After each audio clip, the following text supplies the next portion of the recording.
was the same here, so I don't know what the problems are. I hope that there won't be any more problems about their, freezing or anything like that. Certainly, and if you do have any difficulty hearing me, please let me know. And if you have any technical difficulties, please let us know. We want to be sure you hear the question and have a fair opportunity to answer. Fair enough? Yes. Thank you. And I'll try to make sure to wait just a little bit after I ask my questions to allow you to answer. And if I get a little excited and go too fast, I'm sure the judge will stop me, but you can feel free to also let me know that you want to continue your answer. Is that fair? Yes. Terrific. So, Dr. Antonini, you have been retained by individuals on behalf of departments of corrections throughout the country, right?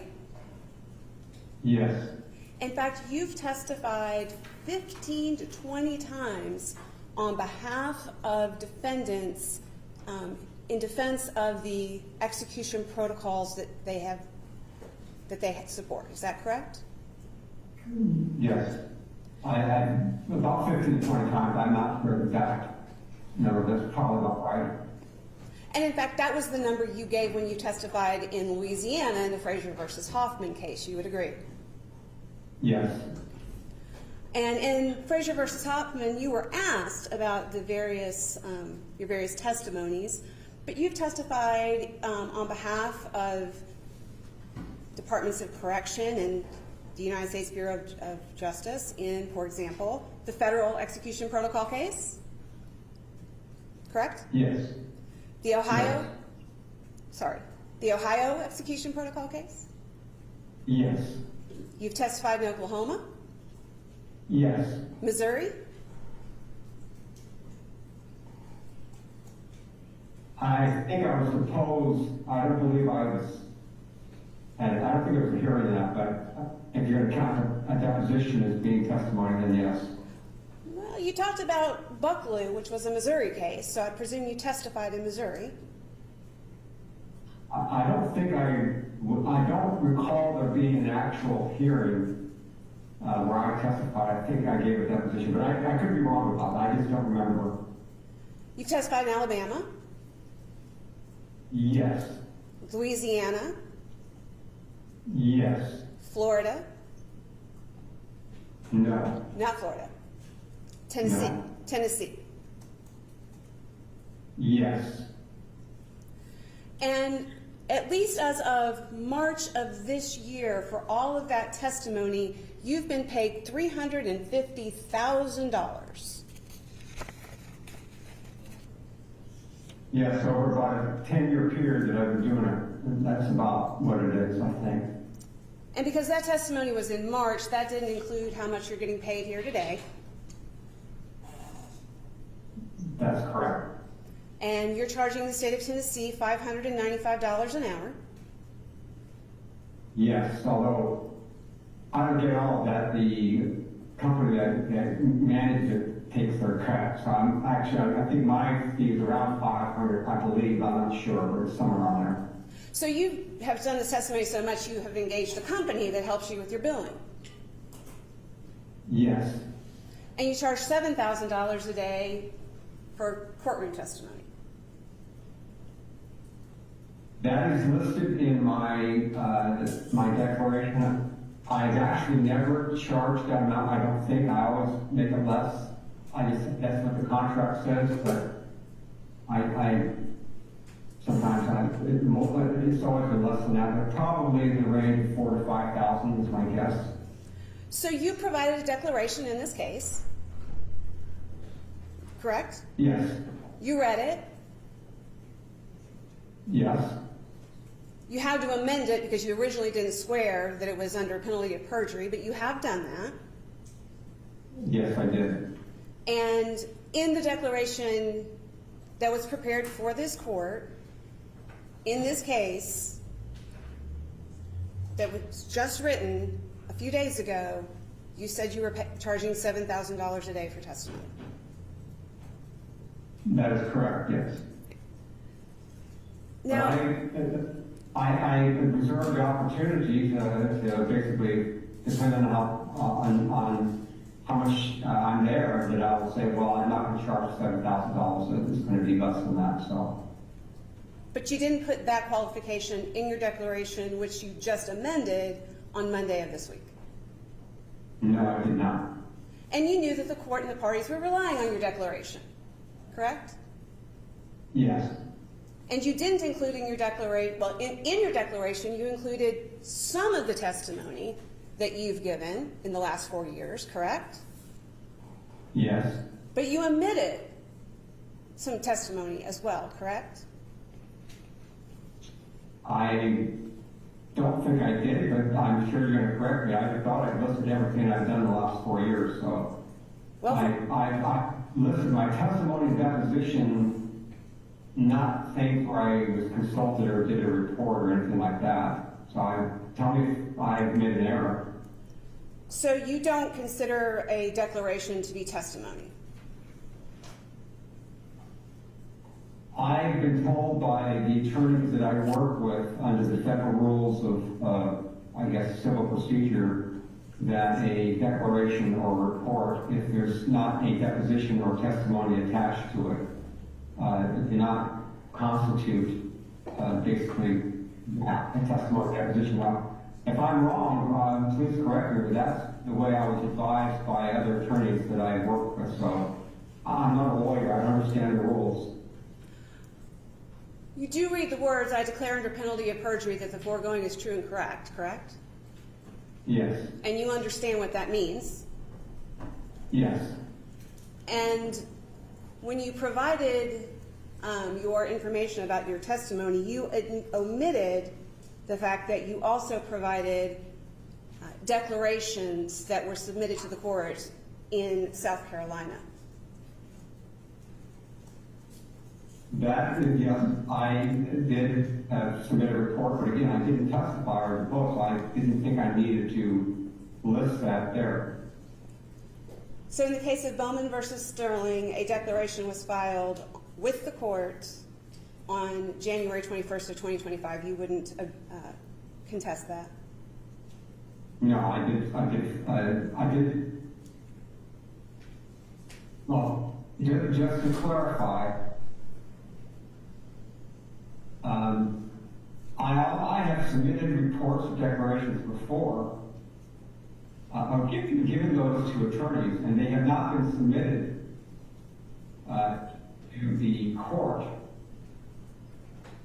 because of one thing or another, the way the case goes. So I may be given a report to an attorney, but whether that's actually given to the court or not, that's something I don't know. So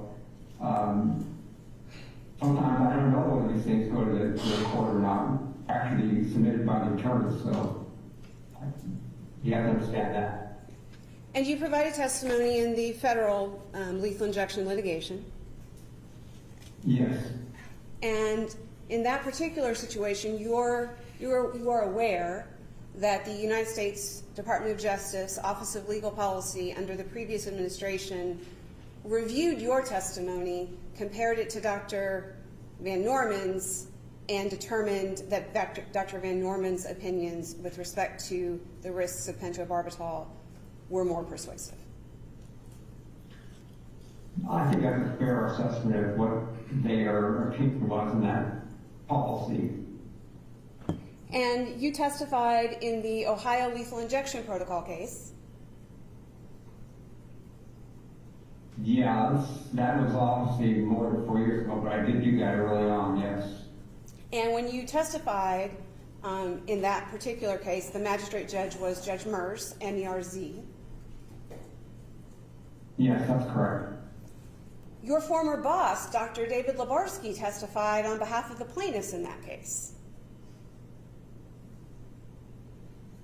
Dr. Lebarsky has never been my boss. I left the university before he came, but yes, he did testify on the other side. He was actually the head of the Department of Anesthesiology at UC Davis. Actually head of the whole medical program, as I recall. He was not the chair of the Department of Anesthesiology. He was the vice chancellor for health services and I forget exactly what his title was, but yes, it's fair to say that he was the head of the the hospital and medical school. And in that case, where Dr. Levarsky testified on behalf of plaintiffs and you testified on behalf of defendants, Magistrate Mers found that you were an outlier in the field of anesthesiology.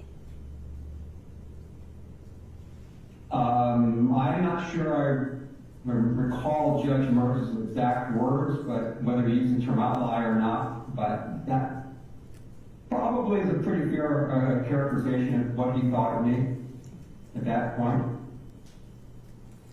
Now, with respect to your testimony here today, you've been using the word conscious and unconscious quite a bit.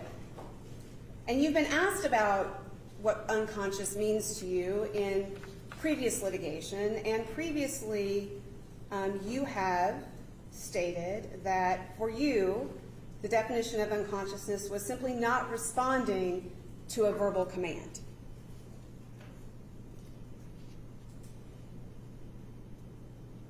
If I may ask you to, when you are asking questions, sometimes it's unfair whether you're making a statement or it's a question. So, was that a question? It was.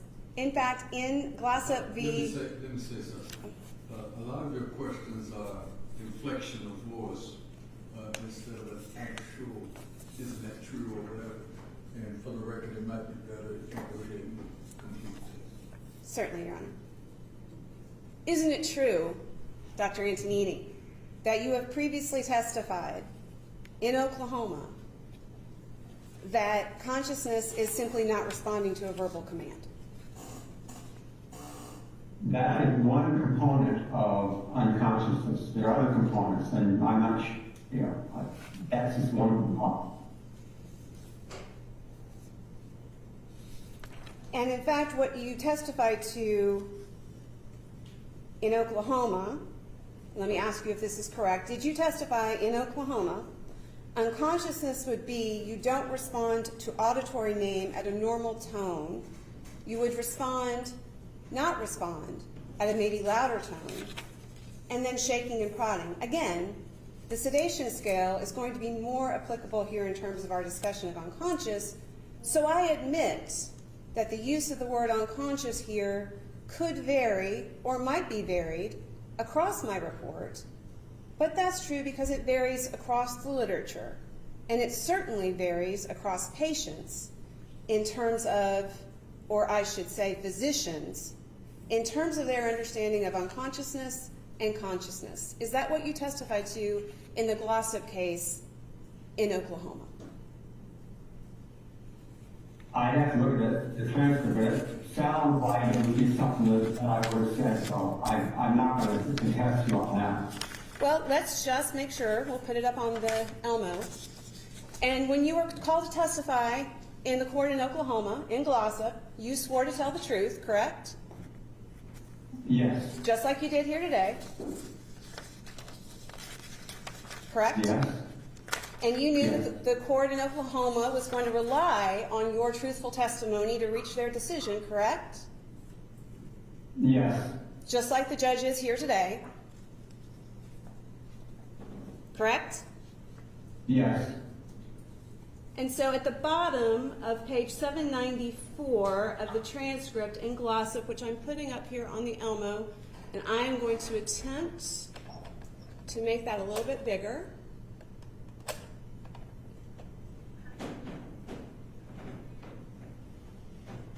So let's start up here at the very top. Are you able to see what I'm putting up here? Yes, it's a little bit long. Yeah, there we go. That's straightened it out. Thank you. So starting at line 10, if you can just read along with me. And this is you're being questioned by counsel, I believe Mr. Kurzman, K-U-R-S-M-A-N. And you told me your definition of unconsciousness was simply not responding to verbal command, correct, for this sentence. And then at line 13, are you with me? Yes. And can you refer me to the sentence that you're talking about? And he answers, sure. The first sentence in paragraph 14, I believe he's referring to your report in Glossop. Fair? Yes. The first sentence in paragraph 14 says, midazolam can result in unconsciousness, coma, respiratory arrest, and death, even at therapeutic doses, but especially at greater doses. Did I read that correctly? Yes. And then we'll skip on down to 20, which was where I started earlier.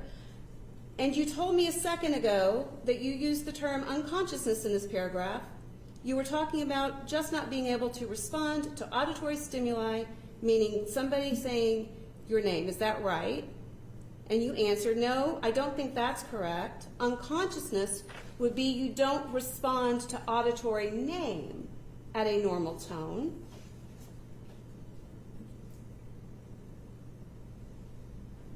You would respond, dash, dash, not respond, at maybe a louder tone, and then shaking and prodding. Did I read that correctly? Yes, And then we, that's, I'm sorry, I didn't mean to cut you off. that's fine. No, that's correct. You read that correctly. Then we get to line 3. Again, the sedation scale is going to be more applicable here in terms of our discussion of unconsciousness. So I admit that the use of the word unconscious here would vary or might be varied across my report, but that's true because it varies across the literature, and it certainly varies across patients in terms of, or I should say physicians, in terms of their understanding of unconsciousness and consciousness. Did I read that correctly? Yes.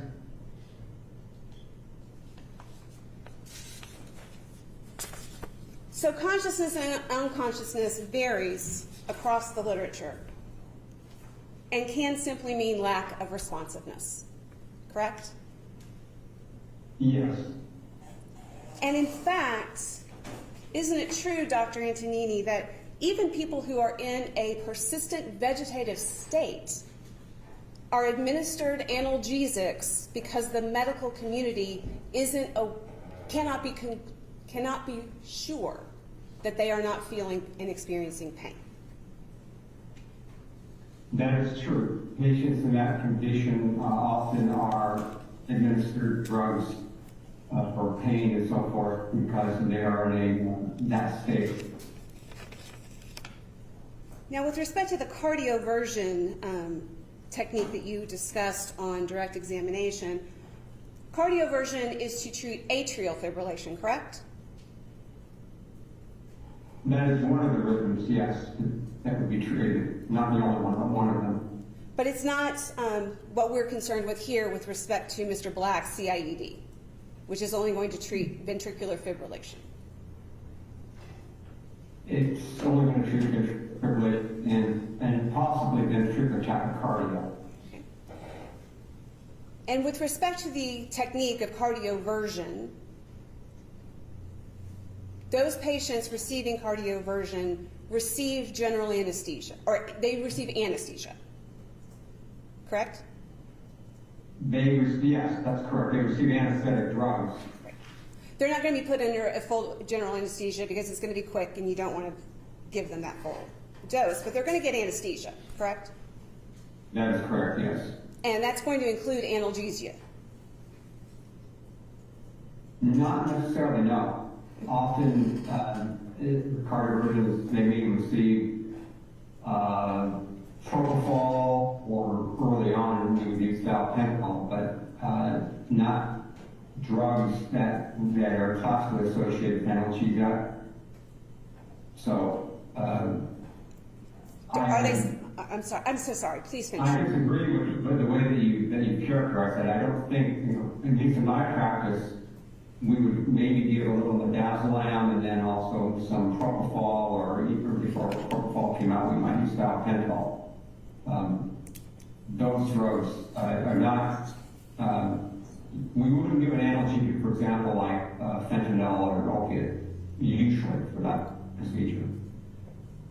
And thank you so much for bringing about your practice. You haven't been in the operating room for almost 7 years now, correct? 2019 is when I would say it was the last time I was in the operating room. Okay. Take care of it. It's been at least 6 years. And now you are involved in a business selling anesthetic gas, correct? I wish you were selling it. No, we're just trying to find a new anesthetic, so we're not at that point. We're trying to develop new anesthetics. And the point of anesthesia can also include amnesia, like with the use of midazolam, which is an amnestic. Yes, the anesthetic drugs provide amnesia or produce amnesia. Midazolam obviously, it has other effects, but it does produce amnesia. And as you testified on direct examination, these patients with cardioversion, you've talked about how their eyes blink open, they've grown, but they don't remember the experience. That is correct, yes.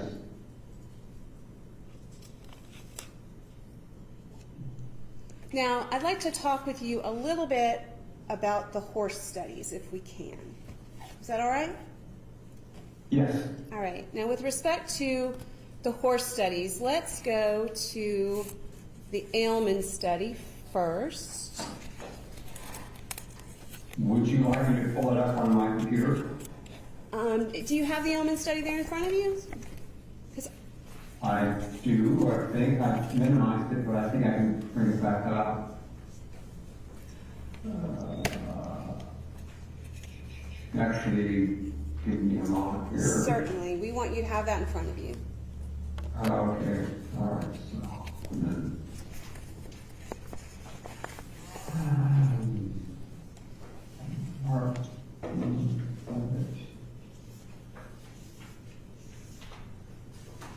okay, I have it here.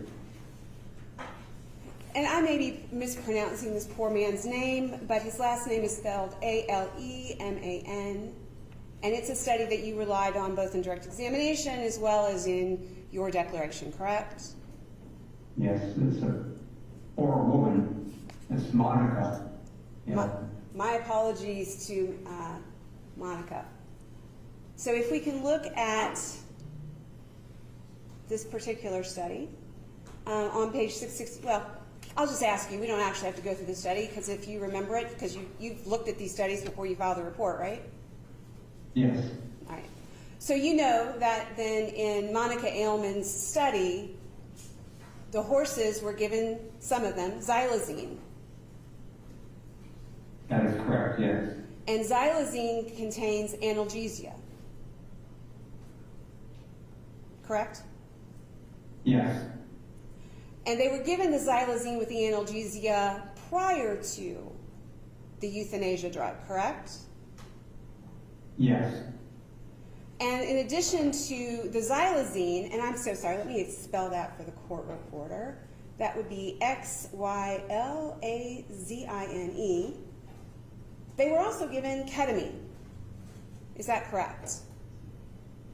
Yes, some of the animals, I'm not sure all of them, but, there was a lot of mix and matching going on, it looks like, so I think you're right.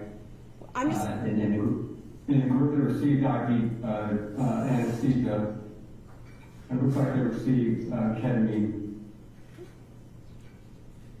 so there were two groups of horses in Monica Ailman's study, and the first group got xylazine, which contains an analgesic property, and ketamine, which also contains an analgesic property. Is that correct? Yes. And they received both of those drugs prior to the euthanasia drug, correct? Yes. And both of those drugs can also have an effect on the heart, correct? In sufficient doses, yes, they could. They're considered Yes. cardiogenic, correct? I'm using that word wrong. The alpha They 2, have alpha, cardiac effects. yes, They have cardiac effects. They could have cardiac effects, yes. and can contribute to the death. They could, yes. And the second group got inhaled anesthetic, correct? Yes, that's correct. And those horses also got ketamine.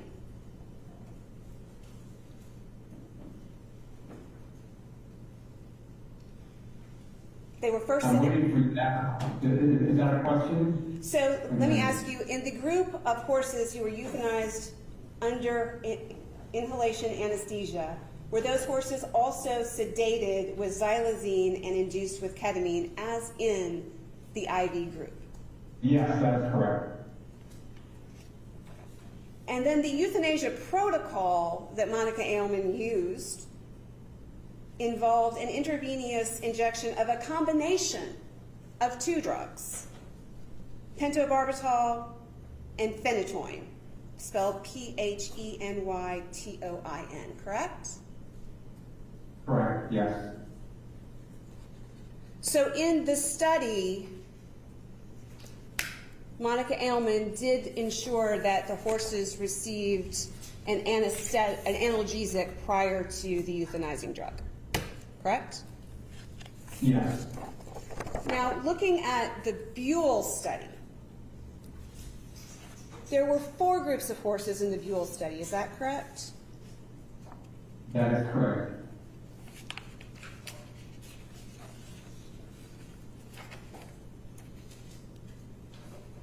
And some of those horses did receive analgesia, correct? That is correct. There were 2 groups that received sedation and 2 groups that did not and only received pentobarbital. So 2 groups that got pentobarbital, 2 groups that got sedation or received sedation and then were given pentobarbital, and then 2 groups that received just pentobarbital. And at the conclusion of his study, Dr. Buell observed, isn't it true that he observed, it is impossible to know whether the horses were able to register pain or distress from the commencement of the pentobarbital until cardiac death that occurred up to 15 minutes later. I'm sorry, where are you reading that? Do you not recall that being the conclusion of Dr. Buell in the study that you cited in your declaration that you provided 2 days ago?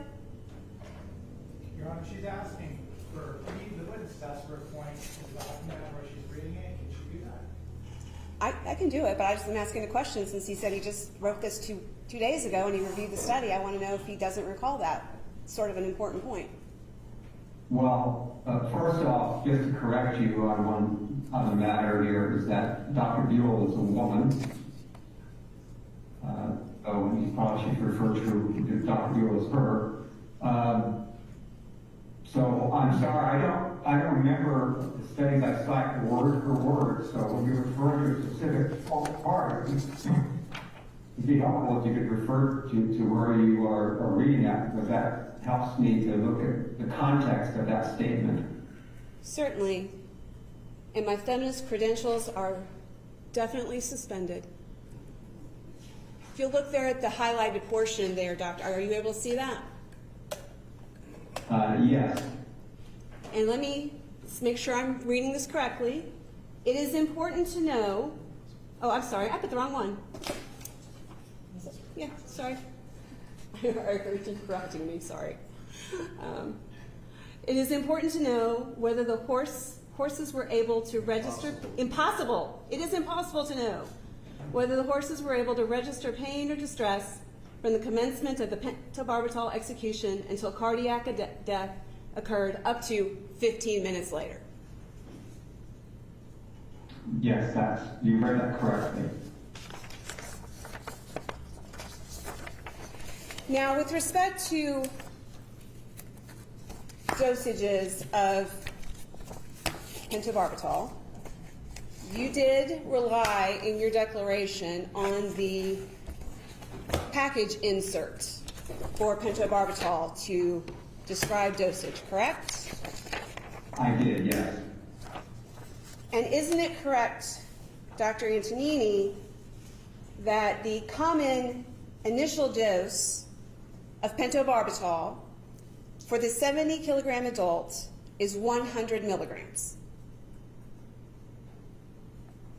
For the purposes of sedation, and that's about right, 100 milligrams of pentobarbital, so that'd be about 1.5 milligrams per kilogram.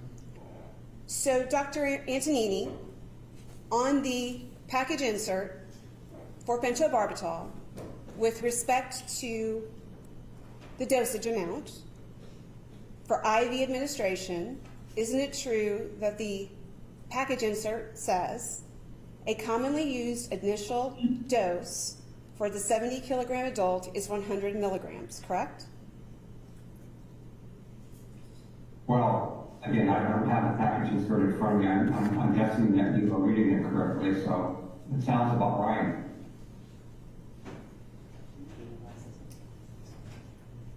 I'm gonna put my reading glasses on so I don't misread things again.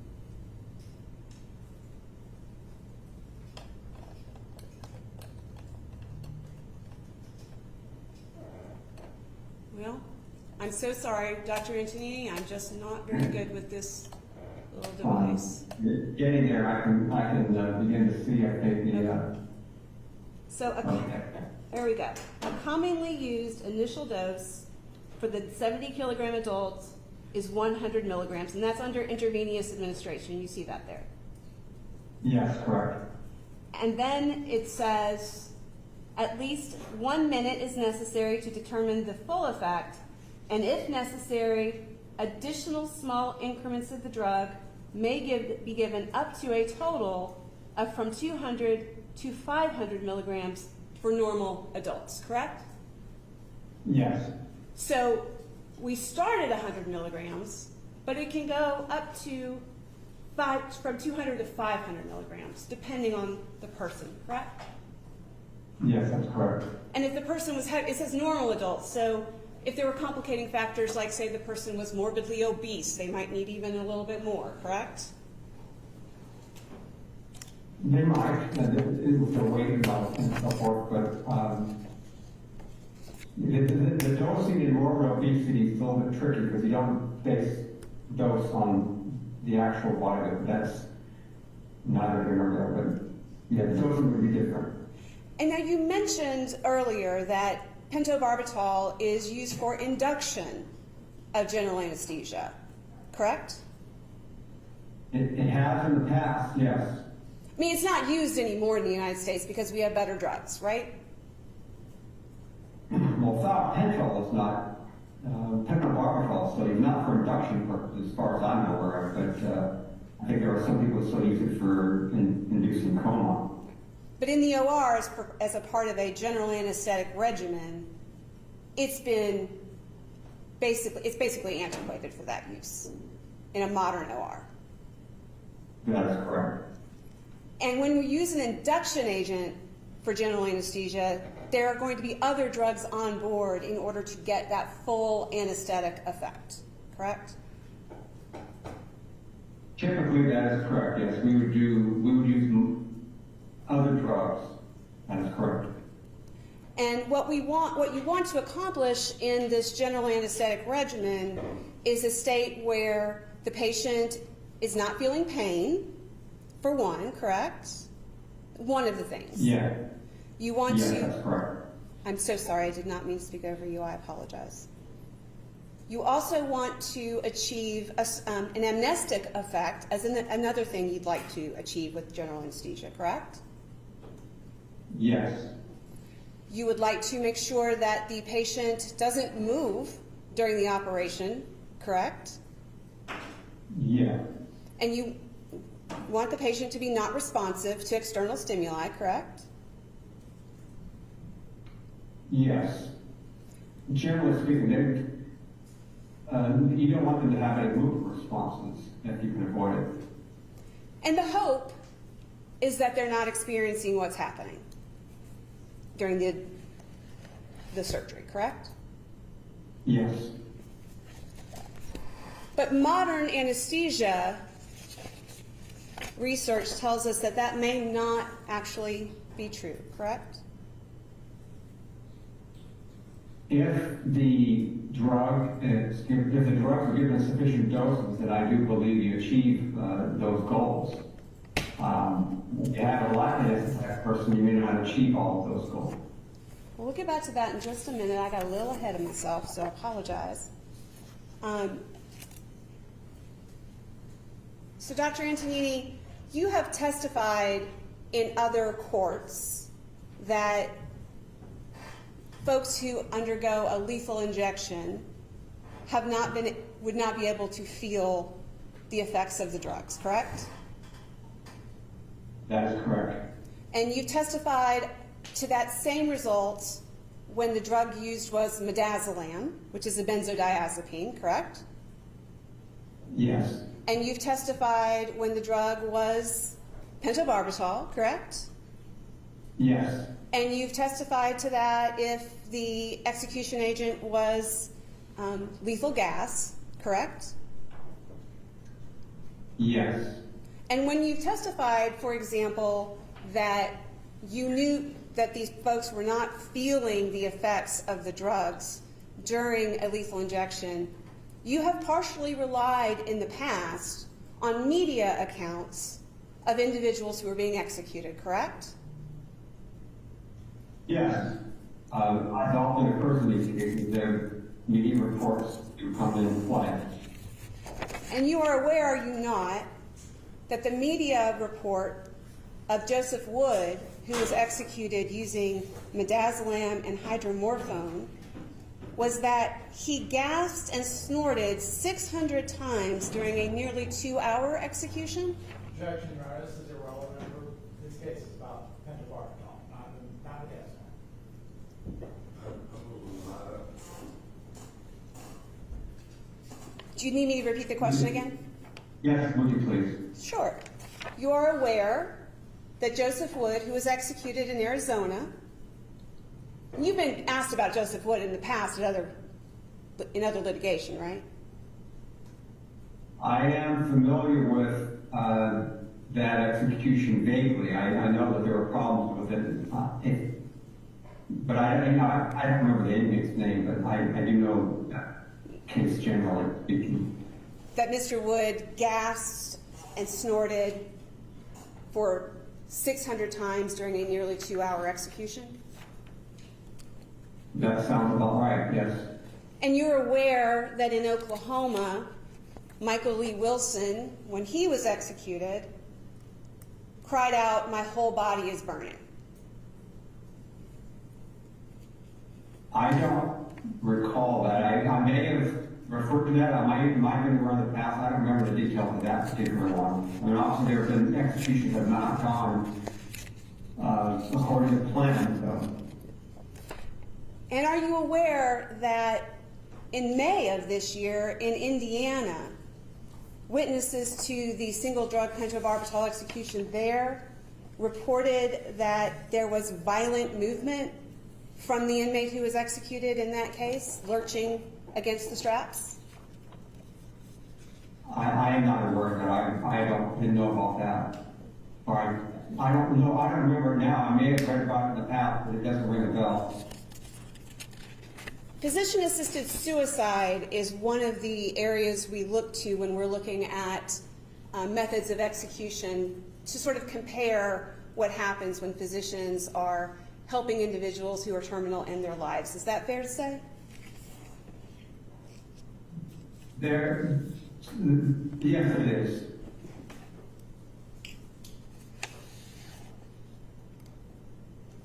And you're a member of the American Anesthesiology Society, is that what it's called? The American Society of Anesthesiologists. Yes. And you're familiar with the publication Anesthesia?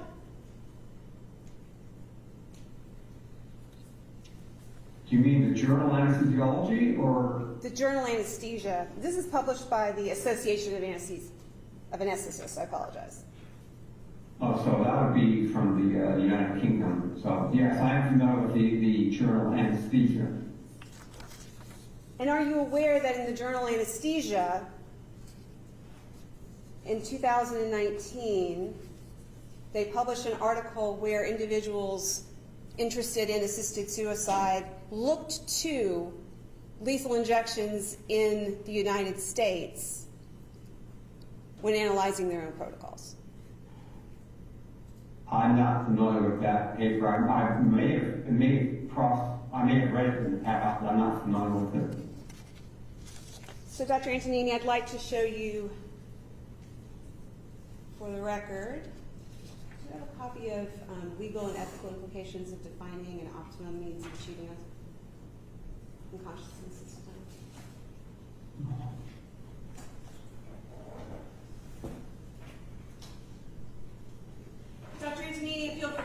one moment. I'm going to give a copy of this article to defense counsel. Eric, do we have a moment to review? Of course you may.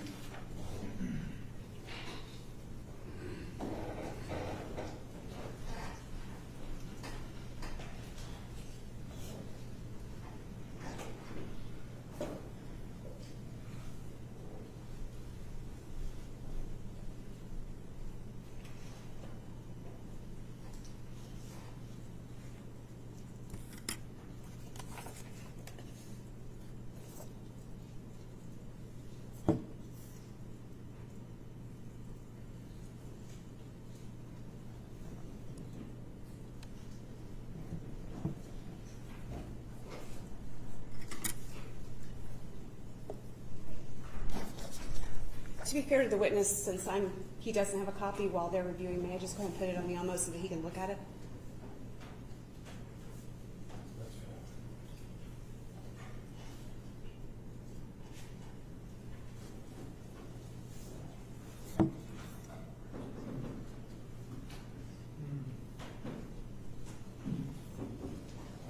Robert, can we ask that we email this to the witness so we can see it in context?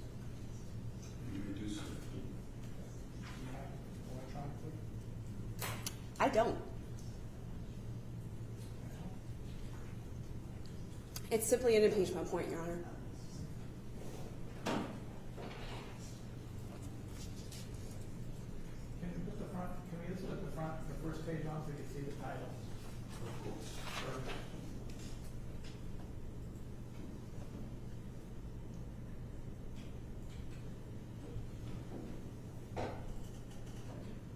Are you able to see the title there, Dr. Antonini? Yes, I can. And do you see there that one of the authors of that article is your colleague, Dr. Levarsky? Yes. But he's not the lead author.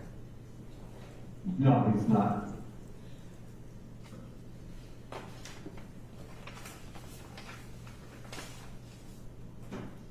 Dr. Antonini,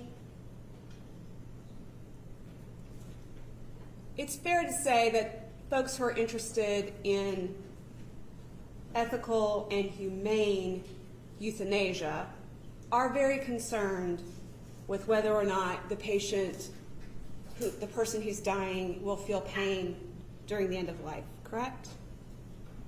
Yes. And this article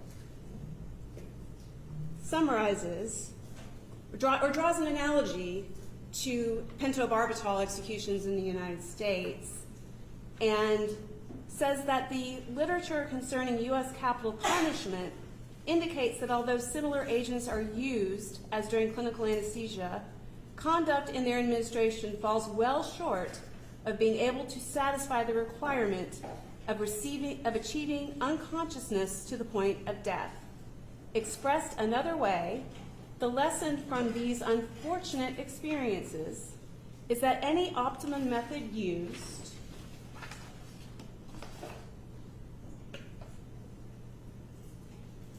to achieve unconsciousness in voluntary assisted dying must be tangibly different from and superior to all the methods currently used in capital punishment. Do you see that conclusion there?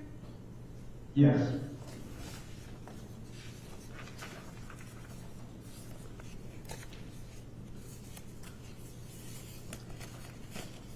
Now, Dr. Antonini, you testified as to your criticism of Dr. Van Norman's reliance on the IFT. Dr. Van Norman gave several sources in her report, in various footnotes, and I'm not going to go through all of those sources with you because the amounts that were used in all of her sources are already in the record.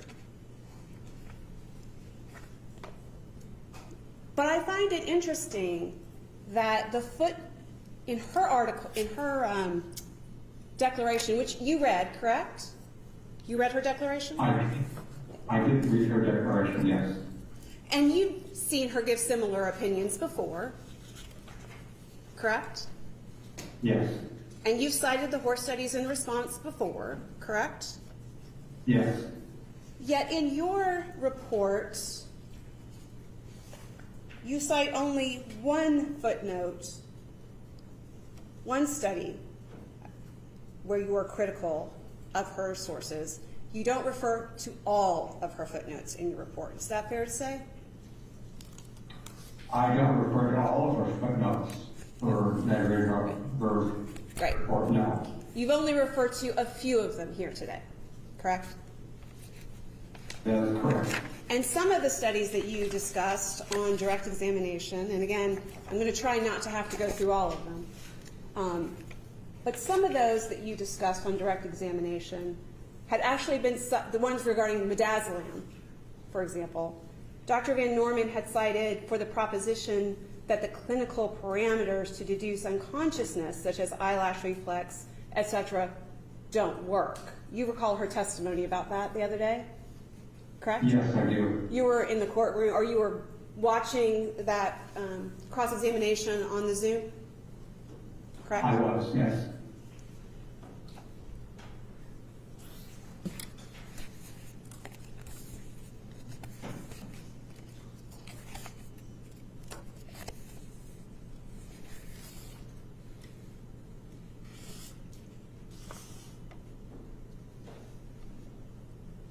Now I'd like to get to the Journal of Anesthesiology, if I could. Can I have anesthetic amnesia, the forgotten importance of forgetting?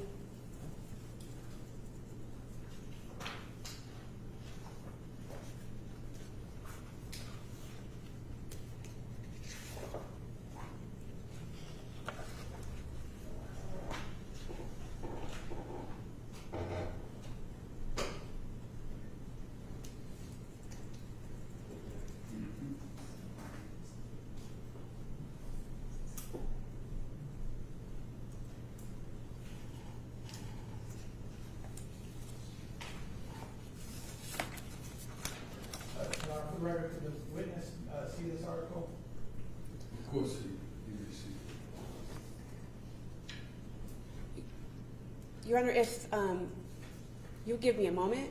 Yes. Again, I didn't choose to have my witnesses be here virtually, and I don't have Dr. Antonini's email address, and I didn't come prepared with digital copies of things. I can get on my phone, get an email address, and try to get this email to him, or we can just show it to him on the Elmo. That was it. All right.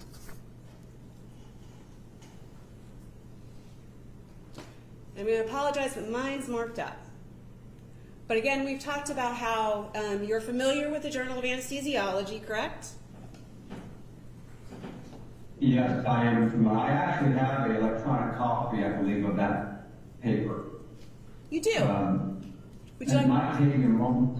It might take a moment to find. I'm not sure where I put it, so I apologize. But it might be better to use the time for you just to use the Elmo, I guess is what you call that. Great. So this is an article that just came out in April of this year, correct? Well, actually, it came out in July, but it was accepted in April. But it was just, I think, published, put online in July this year. Yes, recent, yes. So you've read it. I have not read it word for word. I've skimmed through it. I haven't had time to read it in full.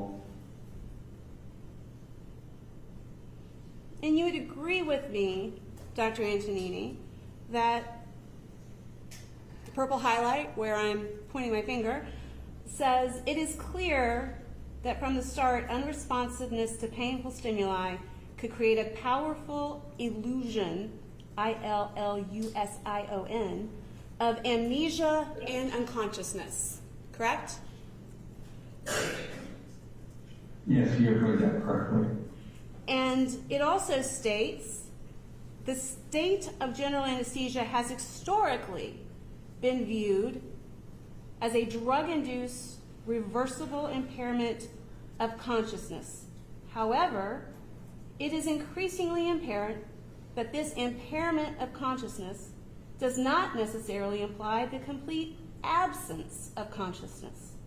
multiple human subject studies have created a compelling picture that some level of conscious processing may occur during what otherwise appears to be an adequately anesthetized state. Did I read that correctly? Yes, you did. And a little bit further down, it says, indeed, evidence of some conscious processing is an everyday extubation, extubation, criteria, yet rarely recalled. And it also says, does it not, Dr. Antonini?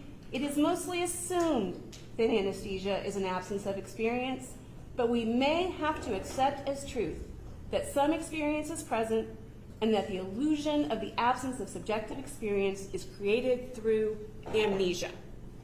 Your Honor, is there a question here? Otherwise, I'm going to strike all of it. Did I read that correctly? Yes, you did. We'll see where we're going with this. Your point is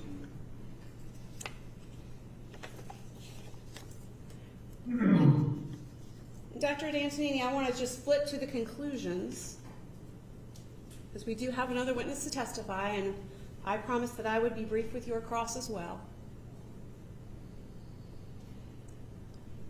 Did the authors in this recently published online this month study in 2025 state, with increasing evidence that the impairment of consciousness by anesthetic drugs does not always lead to its complete absence, we must accept that the apparent complete loss of subjective experience during anesthesia may at times be an illusion created by amnesia, correct? You heard that correctly. And so, very recently, in the professional journal of the organization of which you are a part, there is a recognition in 2025 that what was once thought to be true about anesthesia and anesthetic states may not be borne out by the data, correct? That is the opinion that they expressed in that review paper. That is correct. And your research, Dr. Antonini, is with animals, correct? The vast majority of it, yes. I've done a few human studies, but almost all just been animal studies. And we can't ask animals if they feel pain, correct? Oh, we can ask them. Obviously, they can't answer, but you could, tongue in cheek aside, no, they cannot report pain in the way that humans can report pain.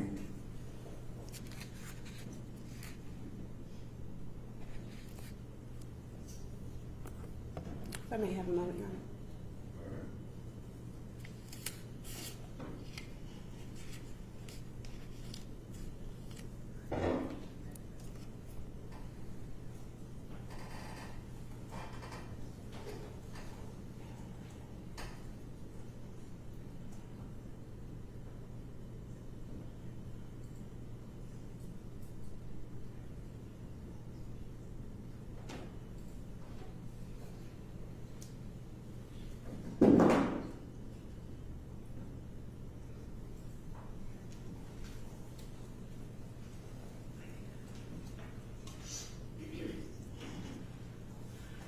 Thank you so much for indulging me, Your Honor. I don't have any further questions for Dr. Antonini at this time.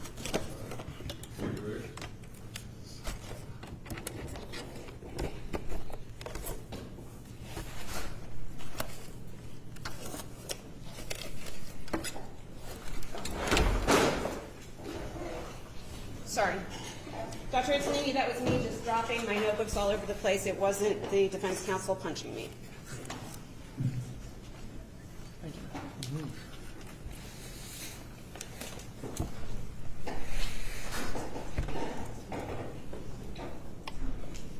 Dr. Antonini, very briefly, you were asked about persons that are in a persistent vegetative state being able to feel pain.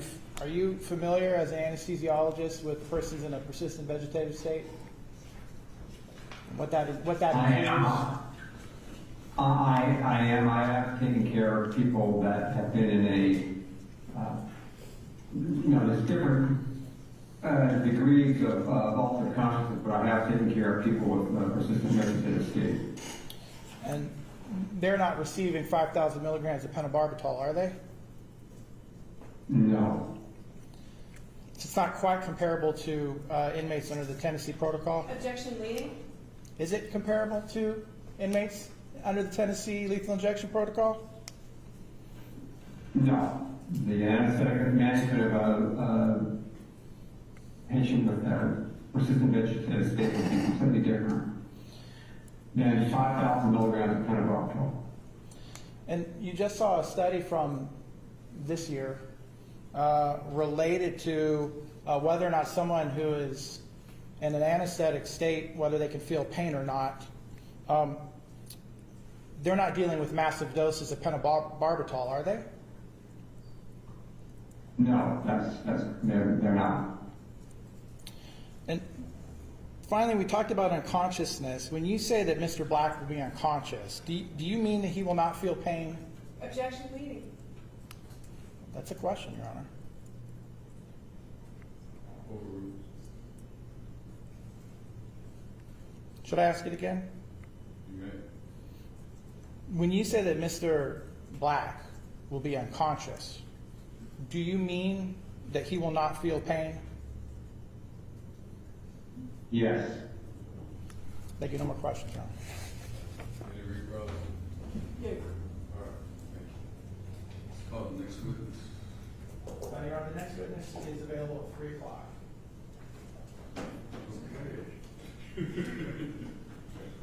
Which we had let the court know, I guess last week, that's when they're available. Yeah, you sure did let me know that.